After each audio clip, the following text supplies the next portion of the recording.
পূর্ব বর্ধমান জেলার ভাতার হাসপাতালের কর্তব্যরত এক মহিলা চিকিৎসককে হুমকি দেওয়ার অভিযোগে পুলিশ ভাতারের মাদপুরের এক সিভিক ভলেন্টিয়ারকে গ্রেপ্তার করে।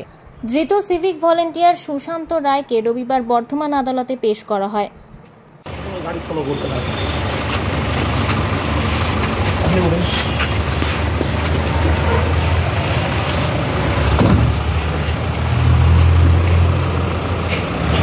প্রায় করে নেশা না, মাঝে মাঝে করে।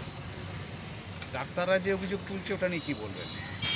ডাক্তাররা কি বলছে যে ডাক্তার থেকে হুমকি আর জি করে কি ঘটেছে জানেন তো? আমি এসব জানি না, এটা আমার মনে হয় না। তবে হ্যাঁ, একটা হয়তো ওদের সঙ্গে হয়তো সরকার থেকে হতে পারে। ওকে যিনি দেখেছিলেন তিনি বলেছিলেন যে আপনার কাছে নিজেদেরকে নিয়ে আসুন, কিন্তু অত রাত্রে পাইনি। ওখানটা আমরা হসপিটাল থেকে দিই এইটা তখন ওরা সাপ্তাহে এখানে হসপিটালে গরিব মানুষের কী হবে এই নিয়ে কিছু একটা কথা বলেছে। তারপর ট্রেনটা কি যোগ করে জানি আপনার নাম? কাজ করে না, এমনি মদ কদিন এখন প্রতিদিনই খাচ্ছে? প্রতিদিন বলতে সেটা কি করে জানবো বলুন? ওর বাড়িতে চেঁচামেচি করে, অত্যাচার করে? হ্যাঁ, সে তো বাড়ির মধ্যে করে, পাড়াতে মাঝে মাঝে করে।